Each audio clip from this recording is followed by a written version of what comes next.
Hello everyone, आप सभी का बहुत बहुत स्वागत है मेरे चैनल पर। तो चलिए हम डीपेस्ट स्कार्स एफएफ का नेक्स्ट पार्ट शुरू करते हैं। वांग जी अपनी ग्रैंड माँ से विंग के बारे में बातें कर रहा होता है। तभी उसका फ़ोन रिंग करने लगा, पर वो कॉल को उठा नहीं रहा था। ग्रैंड माँ बोली, वांग जी तुम्हारा फ़ोन रिंग करता जा रहा है। तो वांग जी बोला, इट्स ओके ग्रैंड माँ, मुझे पता है कि किसकी कॉल आई होगी। सबको अच्छे से पता है कि मुझे पार्टीज़ में कोई इंटरेस्ट नहीं है, फिर भी क्यों मुझे इन चीज़ों के लिए फ़ोर्स किया जाता है। तभी उसकी ग्रैंड माँ ने कहा कि वो फ़ोन उठा ले, हो सकता है कि कोई अर्जेंट बात हो। ना चाहते हुए भी वो कॉल वांग जी को रिसीव करनी पड़ी। कॉल पर दूसरी तरफ लाशीचंद, जो कि वांग जी का बड़ा भाई था, वो बोला, वांग जी कहाँ हो तुम? मॉम अंकल तुम्हारा यहाँ वेट कर रहे हैं, सारे मेहमान तुम्हारे बारे में पूछ रहे हैं। ये सुनते ही वांग जी बोला, मैं पार्टी अटेंड करने नहीं आऊँगा। लाशीचंद बोला, वांग जी मॉम बहुत ज़्यादा नाराज़ हो जाएंगी, तुम्हें उनका गुस्सा अच्छे से पता है। ये पार्टी उन्होंने इसीलिए अरेंज की है ताकि वो तुमको सबसे इंट्रोड्यूस करवा सकें। कई सारे फिल्म डायरेक्टर्स तुम्हें अपनी मूवी में एज अ हीरो कास्ट करना चाहते हैं। प्लीज़ वांग जी घर आ जाओ। वांग जी बोला, लेकिन तभी उसकी ग्रैंड माँ ने उसका हाथ पकड़ा और धीरे से उससे इशारे से अपने भाई शिचन को हाँ करने के लिए बोला। क्यों हर बार क्यों वांग जी को सबकी ज़िद के आगे झुकना पड़ता था? पर आज उसकी ग्रैंड माँ ने उससे बोला था तो वो कैसे मना कर सकता था। वांग जी बोला, ठीक है मैं थोड़ी देर में घर आ रहा हूँ। लान मैंशन एक महल की तरह था। पार्टी में एक से एक रिच एंड पावरफुल लोग आए हुए थे। कुछ एक्टर्स एक्ट्रेसेस भी थी। वांग जी पहुँच तो गया, पर अपनी मॉम या किसी से मिलने की जगह वो सीधा अपने रूम की तरफ जाने लगा। तभी एक यंग एक्ट्रेस जिसका नाम म्यान म्यान था, उसने वांग जी को देख लिया। वो जल्दी से उसके पास आई और वांग जी का हाथ पकड़कर उसे अपने साथ ले जाने लगी। पर तभी वांग जी ने उसका हाथ झटक दिया और म्यान म्यान ज़मीन पर गिर गई। सब शॉक्ड हो गए थे। म्यान म्यान के लिए ये बहुत ही ज़्यादा एम्बैरेसिंग मोमेंट था। तभी वहाँ मैडम लान, शिचन और लानचीरन भी पहुँच गए। मैडम लान गुस्से में बोली, वांग जी ये क्या हरकत है, ये क्या बदतमीज़ी है तुम्हारी? तुमने म्यान म्यान को धक्का क्यों दे दिया? शिचन सिचुएशन को संभालने की कोशिश करता है, पर मैडम लान बहुत ही ज़्यादा गुस्से में थी। उन्होंने कहा, वांग जी म्यान म्यान से सॉरी बोलो। पर वांग जी कुछ भी रिएक्ट नहीं कर रहा था। मैडम लान बोली, वांग जी तुम सॉरी कह रहे हो या फिर मैं तुम्हें? तभी म्यान म्यान बोली, सॉरी मैम, वांग जी की कोई गलती नहीं है। मैंने ही ज़बरदस्ती उसका हाथ पकड़कर अपने साथ ले जाने की कोशिश करी थी ताकि मैं उसको आपसे और सबसे मिलवा सकूं। मैडम लान बोली, म्यान म्यान तुम कब तक वांग जी को हर बात में फेवर करती रहोगी? वांग जी, जो कि बहुत देर से चुप था, वो बोला, मॉम आपने हमेशा मुझे ही गलत समझा है। आपको अच्छे से पता है कि मुझे एक्टिंग में, इन पार्टीज़ में कोई इंटरेस्ट नहीं है, फिर भी आप इस तरह की पार्टीज़ अरेंज करती रहती हैं। मॉम आपकी वजह से ही डैड हमको हमेशा के लिए छोड़कर चले गए। आप उन्हें हर बात के लिए फोर्स करती थी। तभी अचानक से उस हॉल में एक तेज़ थप्पड़ की आवाज़ चारों तरफ गूंज उठी। मैडम लान ने वांग जी को थप्पड़ मारा था, पर वांग जी के आंसू नहीं बहे। उसने एक बार सबकी तरफ देखा और फिर अपने रूम में चला गया। भले ही उसने शो नहीं किया था, पर अंदर ही अंदर वो बहुत ज़्यादा एंग्शियस और परेशान हो गया था। उसके हाथ बुरी तरह से कांप रहे थे। वांग जी अपने दरवाजे से सटकर बैठ गया। उसकी हार्ट बीट बहुत तेज़ हो गई थी। वांग जी ने अपनी आंखें बंद कर ली थी। तभी उसे उसकी आंखों के सामने विंग का वो चेहरा नज़र आया जब वांग जी उस ठंडी रात में रास्ता भटक गया था। तभी वांग जी के पास तब तक बैठा रहा था जब तक कि लाशीचंद वहाँ पर नहीं आ गया। तभी वांग जी के मुंह से एक नाम निकला, विंग। वो बोला, wing I miss you, I really miss you. Wing को याद करते ही वांग जी की हार्ट बीट नॉर्मल होने लगी थी। उसे अपनी बंद आंखें नम महसूस हुई तो उसने देखा कि उसकी आंखों से आंसू की एक बूंद गिरी। तभी वो अपनी जगह पर से उठा और ड्रॉअर ओपन करी। उस ड्रॉअर में एक वार्म कोट रखा हुआ था जो कि काफ़ी छोटा था, जैसे कि किसी बच्चे का हो, और वो बच्चा कोई और नहीं लान वांग जी ही था और वो कोट विंग का था। वांग जी ने उस कोट को निकाला और अपने सीने से लगाकर बेड पर लेट गया। कब उसे नींद आ गई पता ही नहीं चला। आज विंग टाइम पर उठ गया था और कॉलेज जाने के लिए रेडी हो रहा था। तभी उसकी शिजे आई और बोली, आशियान, आज तुम इतनी जल्दी में कहाँ जा रहे हो? क्या आज फिर तुम्हें कहीं ऑडिशन देने के लिए जाना है? विंग बोला, नहीं शिजे, वो आज कॉलेज में बास्केटबॉल मैच है, बस उसी की प्रैक्टिस के लिए जा रहा हूँ। यानली ने विंग के सिर पर हाथ फेरते हुए कहा, आशियान, आई नो कि तुम एक फिल्म स्टार बनना चाहते हो, उसी के लिए दिन रात मेहनत कर रहे हो, लेकिन प्लीज़ खुद को फोर्स मत करो। देखो देखो तुम कितना कमज़ोर होते जा रहे हो, ना सही से सोते हो और ना ही तो सही से खाना खाते हो। आशियान, तुम, आचंग और डैड, बस यही मेरी फैमिली हो। मैं अब तुम में से किसी को नहीं खोना चाहती। ये सब कहते कहते यानली बहुत ज़्यादा इमोशनल हो गई। वो बोली, आशियान, मैं। तभी विंग ने अपने शिजे को गले से लगाते हुए कहा, शिजे, मैं एक फिल्म स्टार इसलिए तो बनना चाहता हूँ ना, ताकि मैं हमारी और हमारे घर की सिचुएशन को बदल सकूँ। शिजे, प्लीज़ मेरे ऊपर यकीन करिए। मॉम की डेथ क्यों हुई थी? इसीलिए हुई थी ना क्योंकि हमारे पास पैसे नहीं थे, हम उनका इलाज सही से नहीं करवा पाए। मैं फिर से वो सब चीज़ें नहीं देखना चाहता। मैं एक दिन ज़रूर सब कुछ ठीक कर दूँगा। यानली बोली, लेकिन तभी विंग ने यानली के फोरहेड पर किस किया और कहा, शिजे बाय, अभी मुझे लेट हो रहा है। विंग तो जा चुका था, पर यानली बहुत परेशान थी। वो बोली, आशियान, प्लीज़ अपने सपने को पूरा करते करते तुम खुद को मत खो देना और कहीं दूसरों को हर्ट मत कर देना। विंग बास्केटबॉल प्रैक्टिस के लिए क्लॉथ्स चेंज कर रहा होता है। तभी उसके आसपास कुछ लड़के खड़े थे। वो बोले, तुम्हें पता है, ये न्यू स्टूडेंट लान वांग जी बहुत ही रिच फैमिली को बिलोंग करता है।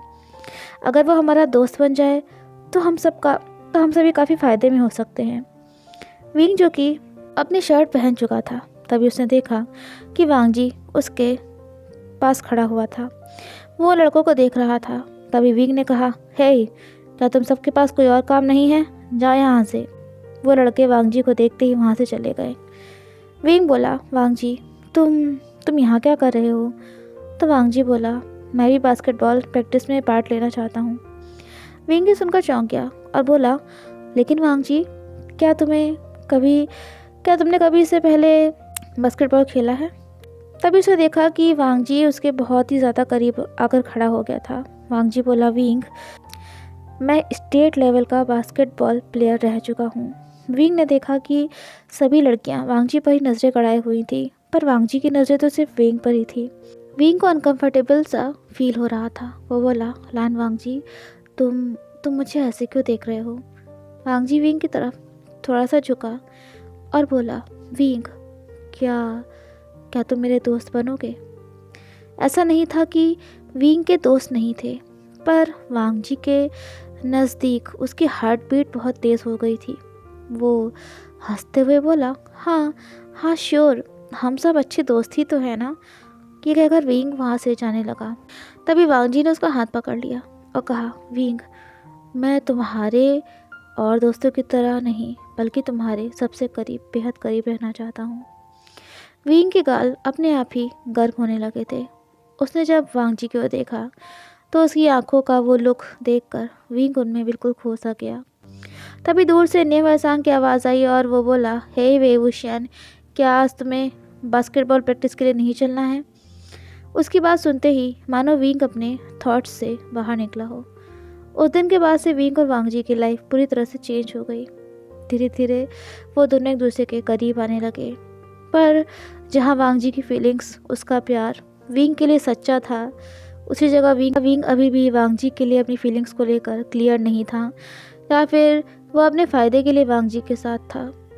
इस बीच में उसने कई ऑडिशंस दिए, पर किसी में उसका सिलेक्शन नहीं हुआ। हर जगह से उसे हताशा, निराशा हाथ लगी। विंग बहुत ही ज़्यादा डिप्रेस रहने लगा था। वांग जी उसे इस तरह से नहीं देख पा रहा था। वो और विंग एक दिन उसकी ग्रैंडमा से मिलने गए। ग्रैंडमा विंग से मिलकर बहुत खुश थी। उन्होंने वांग जी और विंग का हाथ एक दूसरे में मिलाते हुए कहा, विंग, प्लीज़ मेरे वांग जी का हाथ कभी मत छोड़ना और नहीं तो उसका साथ छोड़ना। वो तुमसे बहुत प्यार करता है। तुम्हें पता है विंग, वो अक्सर तुम्हारे बारे में मुझसे बातें किया करता है। विंग ने आधे अधूरे मन से स्माइल किया और कहा, ग्रैंड माँ, मैं हमेशा वांग जी का साथ दूंगा। पर न जाने कैसे वांग जी विंग के दिल की बात समझ गया हो। वो उसे लगा कि विंग कुछ परेशान है। तभी वो बोला, ग्रैंड माँ, मैं विंग को लेकर अपने रूम में जा रहा हूँ। मुझे मुझे उससे कुछ ज़रूरी बात करनी है। ये कहकर उसने विंग का हाथ पकड़ा और अपने रूम में ले जाने लगा। रूम का डोर बंद करते ही वांग जी ने विंग को अपने गले से लगा लिया और कहा, विंग, क्या तुम किसी बात से परेशान हो? तुम्हें पता है ना कि तुम मुझसे कुछ भी कह सकते हो। पर तभी उसे विंग की सिसकियों की आवाज़ सुनाई दी। वांग जी चौंक गया और बोला, विंग, तुम रो क्यों रहे हो? विंग रोते रोते बोला, वांग जी, मैं हार गया हूँ। मैंने ना जाने कितनी जगह ऑडिशंस दिया, कितनी कोशिश करी, पर पर हर बार मुझे क्यों नहीं रखा जाता है? क्यों मुझे सिलेक्ट नहीं किया जाता है? क्या क्या मैं देखने में अच्छा नहीं हूँ, या फिर मेरी एक्टिंग में कमी है? वांग जी ने विंग को अपने सीने से लगा लिया और कहा, विंग, किसने कहा कि तुम अच्छे नहीं हो? तुम बेस्ट हो, क्योंकि तुम मेरे विंग हो। मैं हूं ना तुम्हारे साथ, सब कुछ ठीक हो जाएगा। विंग बोला, लेकिन वांग जी, अगर अगर मेरा सपना पूरा नहीं हुआ तो? तभी वांग जी ने उसके लिप्स पर किस किया और कहा, विंग, आई लव यू। मैंने बोला ना कि सब कुछ ठीक हो जाएगा। तभी उसने विंग की आंखों में देखते हुए कहा, विंग, लेकिन मुझसे एक बात का वादा करो कि तुम मेरा साथ कभी नहीं छोड़ोगे, क्योंकि विंग, मैं तुम्हारे बिना नहीं जी सकता हूँ। न जाने क्यों, पर विंग को हाँ बोलने में कुछ टाइम लग गया। इतनी देर में वांग जी का दिल बेचैन हो गया। वो बोला, विंग, तुम। तभी विंग ने वांग जी के लिप्स पर किस बैक करते हुए कहा, वांग जी, मैं तुमसे प्यार करता हूँ और वादा करता हूँ कि हम हमेशा साथ में रहेंगे। वांग जी ने उसे अपने गले से लगा लिया और कहा, wing, I love you so much. दूसरे दिन कॉलेज में नेव हसांग और विंग साथ में बैठे हुए थे। तभी नेव हसांग बोला, वेवुशन, जब वांग जी ने तुमसे अपने दिल की फीलिंग्स बयान की थी, तुम्हें प्रपोज किया था, तो तुमने हाँ कहा था। क्या तुम सच में उससे प्यार करते हो? विंग कुछ देर तक तो चुप रहा, फिर वो बोला, नेव हसांग, मैं कभी किसी के लिए सीरियस नहीं हुआ और नहीं तो होऊंगा। रही बात वांग जी की, तो हाँ, उसके लिए कुछ फीलिंग्स हैं मेरे दिल में, लेकिन प्यार है ये मुझे नहीं पता, और शायद मैं प्यार में कभी पढ़ना भी नहीं चाहूँगा। उसने कहा कि मैं वांग जी के साथ सिर्फ इसलिए हूँ क्योंकि उसकी मॉम इतनी बड़ी फिल्म प्रोड्यूसर हैं। मैंने कई बार वांग जी के सामने इनडायरेक्टली कहा भी, पर वांग जी ने कोई रिप्लाई नहीं दिया। अब मैं किसी दिन कोई बहाना करके उसके साथ ब्रेकअप कर लूँगा, क्योंकि मुझे लगता है कि इस चीज़ को बढ़ाना ज़्यादा दिन तक ठीक रहेगा। नेव हसांग को ये बात सुनकर गुस्सा आ गया। वो बोला, वेवुशन, मैंने आज तक तुम्हें हमेशा सपोर्ट किया, हमेशा साथ दिया, पर इस बार तुम गलत कर रहे हो। वांग जी तुमसे सच में बहुत प्यार करता है। क्या भूल गए तुम वो दिन जब कुछ लड़कों ने तुम्हारे ऊपर अटैक कर दिया था, लेकिन तभी वांग जी ने तुम्हें आकर बचा लिया। इसमें उसे कितनी ज़्यादा चोटें आई थी। वेवुशन, अगर वांग जी को ये बात पता चल गया, ये सच पता चल गया, तो तुम्हें एहसास भी है कि उसके ऊपर क्या बीतेगी। पूरे कॉलेज में वो सिर्फ तुम्हारे साथ रहता है। कितनी ही लड़कियों ने उसे प्रपोज किया, पर उसने सबके मुंह पर ये सच बोल दिया कि वो तुमसे प्यार करता है। नेव हसांग बोला, वेवुशन, प्लीज़ किसी की फीलिंग्स के साथ मत खेलो। विंग हंसा और बोला, हे नेव हसांग, तुम कब से इतना ज़्यादा सीरियस होने लगे? तुम्हें पता नहीं है क्या कि मेरे लिए सबसे इम्पोर्टेंट मेरे ड्रीम्स हैं। न जाने कितने ही वांग जी मुझे मिल जाएंगे जब मैं सक्सेसफुल हो जाऊंगा। नेव हसांग बोला, लेकिन तभी वहाँ वांग जी आ गया। वो आगे फिर कुछ नहीं बोल पाया। वांग जी बहुत गौर से विंग की ओर देख रहा था। तभी उसने विंग की फेवरेट पेस्ट्रीज उसके हाथ में देते हुए कहा, विंग, ये तुम्हारी फेवरेट है ना? विंग ने नेव हसांग की तरफ देखा और फिर वांग जी की तरफ देखते हुए स्माइल किया और कहा, थैंक यू वांग जी। उसी शाम विंग के पास एक फिल्म डायरेक्टर की कॉल आई। उसने कहा कि विंग का सिलेक्शन एज अ हीरो उनकी फिल्म में हो चुका है। विंग को तो अपने कानों पर यकीन ही नहीं हो रहा था। वो बोला, सर, क्या क्या ये आप सच कह रहे हैं? तभी वो पर्सन फिर से बोला, मिस्टर वेवुशन, आपका सिलेक्शन हो चुका है। कल सुबह 9 बजे आप शूटिंग पर टाइम से पहुंच जाइएगा। विंग तो खुशी से समा ही नहीं पा रहा था। उसे समझ में नहीं आया था कि वो क्या करे। सबसे पहले उसने मिशीजे भाई और डैड को ये न्यूज़ बताई, फिर वांगजी को कॉल किया। वांगजी मानो विंग के कॉल का इंतज़ार कर रहा था। विंग बोला, वांगजी, तुम्हें पता है मेरा सिलेक्शन हो गया है, मैं अब मूवीज़ में काम कर पाऊँगा। वो बोला, वांगजी, मेरा ड्रीम पूरा हो रहा है। वांगजी के हाथ पर छड़ी के निशान थे, जिसकी वजह से उन पर नीले काले निशान पड़े हुए थे। पर वांगजी ने अपने दर्द को छुपाते हुए कहा, कॉन्ग्रेचुलेशन विंग। विंग बहुत ही खुश था, पर वो वांगजी की आवाज़ में उसके दर्द को नहीं समझ पाया। वांगजी बोला, विंग, आफ्टर 1 वीक मेरा बर्थडे है, मैं उसे तुम्हारे साथ सेलिब्रेट करना चाहता हूँ। विंग बोला, डोंट वरी वांगजी, तुम्हारा ये बर्थडे हम साथ में ही सेलिब्रेट करेंगे। पर क्या पता था कि सारी चीज़ें ही बदल जाएंगी। अब विंग बहुत ज़्यादा बिजी रहने लगा था। वांगजी उसे कॉल करता तो वो कॉल रिसीव नहीं करता। जब वो कॉलेज में होते तो विंग बस अपने रोल, एक्टिंग, शूटिंग, इन सब के बारे में बात करता रहता। कहीं ना कहीं वांगजी को ये सब अच्छा नहीं लग रहा था, उसे हर्ट फील हो रहा था। एक दिन उसे रहा नहीं गया, उसने विंग का हाथ पकड़ा और अपनी कार की तरफ ले जाने लगा। विंग बोला, वांगजी तुम मुझे लेकर कहाँ जा रहे हो? वांगजी उसे कुछ भी नहीं कह रहा था। उसने पार्किंग लॉट में खड़ी हुई कार का डोर ओपन किया और विंग को उसके अंदर पुश कर दिया और उसके साथ जाकर बैठ गया। वांगजी ने शेन, जो कि उसका कार ड्राइवर था, उसे पहले ही वहाँ से भेज दिया था। विंग बोला, वांगजी, ये क्या है? ये सब क्या है? तुम्हें पता है ना कि आज मेरा शूट है और तुम मुझे यहाँ। तभी वांगजी ने विंग को कार की सीट पर नीचे पुश किया और उसके लिप्स पर पैशनेटली किस करने लगा। विंग चौंक गया। वो वांगजी को दूर करने की कोशिश करने लगा, पर वांगजी ने उसके दोनों हाथों को कसकर पकड़ा हुआ था। तभी वांगजी ने किस करते करते विंग की शर्ट को ओपन करना शुरू कर दिया। विंग शॉक्ड हो गया था। वांगजी ने उसके नेक को अपने टंग से लिक किया, फिर वहाँ पर बाइट कर लिया। विंग को तेज़ पेन हुआ। तभी वांगजी ने विंग के सीने पर सर रखा और कहा, विंग, तुम मुझे इग्नोर क्यों कर रहे हो? मैं तुम्हें कॉल करता हूँ, तुम मेरी कॉल नहीं उठाते। कॉलेज में भी तुम मुझसे सही से बात तक नहीं करते, तुम्हारे पास मेरे लिए टाइम नहीं है। विंग, क्या मेरा प्यार तुम पर बोझ लगने लगा है, या फिर तुम? विंग बोला, वांगजी, ऐसा कुछ भी नहीं है।